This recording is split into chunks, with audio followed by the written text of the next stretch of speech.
What? Oh, this? This is a mocktail, not alcohol.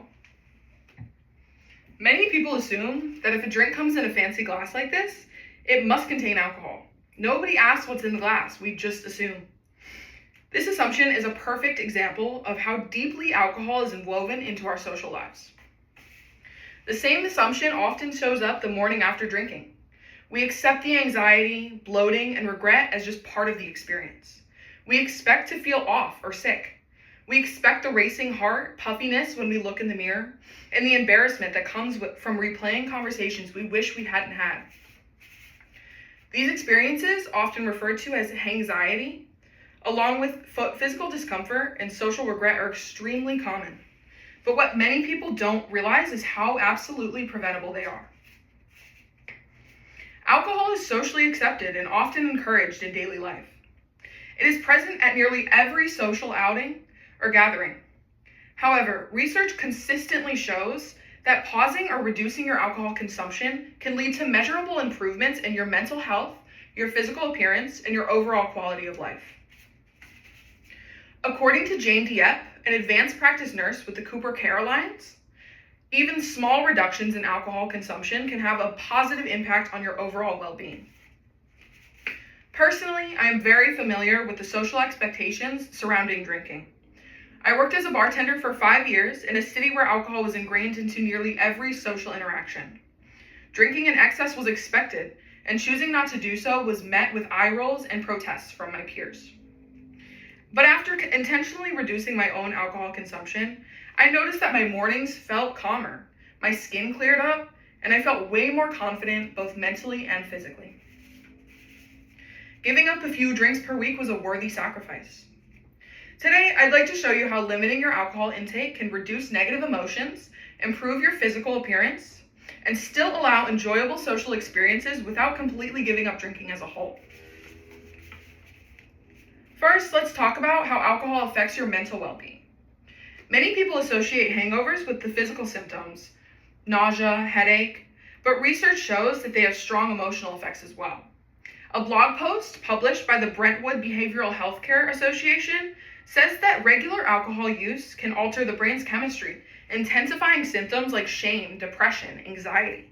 During a hangover, you experience mild alcohol withdrawal, and these withdrawal symptoms mimic symptoms of generalized anxiety disorder, with increased heart rate, restlessness, and even panic attacks. By monitoring when, how much, and why you're drinking, you can easily manage these symptoms and reduce their harmful effects in your day-to-day life. Beyond how we feel emotionally, alcohol also affects how we look and feel about ourselves physically. Alcohol is processed in your body as a toxin, causing bloating, puffiness, dull skin, and acne. According to the Alcohol and Drug Foundation, reducing your alcohol intake can decrease this inflammation, improve hydration, and lead to noticeable improvements in your skin health. Alcohol is also high in empty calories and can contribute to weight gain over time. The same report from the Alcohol and Drug Foundation reports that cutting back supports a faster metabolism, healthier eating habits, and a better nutritional balance. When you feel better physically, it's only a matter of time until your self-confidence and self-image follow. These physical changes can happen surprisingly quickly, often within just a few weeks of reducing or abstaining from drinking. Cutting back on alcohol also doesn't mean giving up your social calendar. In fact, it can actually improve a lot of your social experiences. Because alcohol lowers your inhibitions and affects the part of the brain responsible for decision making, it can initially make you feel less nervous in new social situations.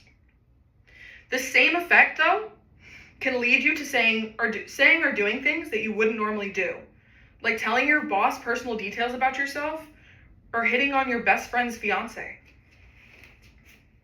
Incidents like these are highly preventable by just not drinking in excess. The American Psychological Association offers other, more effective tools for regulating social anxiety, like practicing self-compassion when you're in a new setting, or seeking out activities that aren't so heavily associated with drinking, like a workout class or an art class. These changes will result in a happier, healthier time spent with friends, colleagues, and loved ones, without any of the regret or shame that you feel the next day. Drinking less doesn't mean never enjoying your favorite cocktail. It just means being mindful of when, why, and how much you're drinking.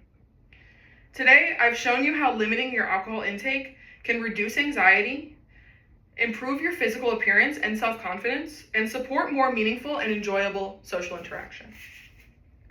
The next time you feel tempted to drink just because everybody else is, remember that you have a choice.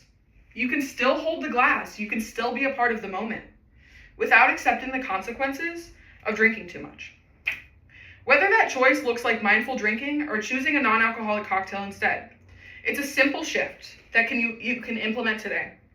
A shift that makes you look better, feel better, and live better without giving up the moments that matter. Cheers.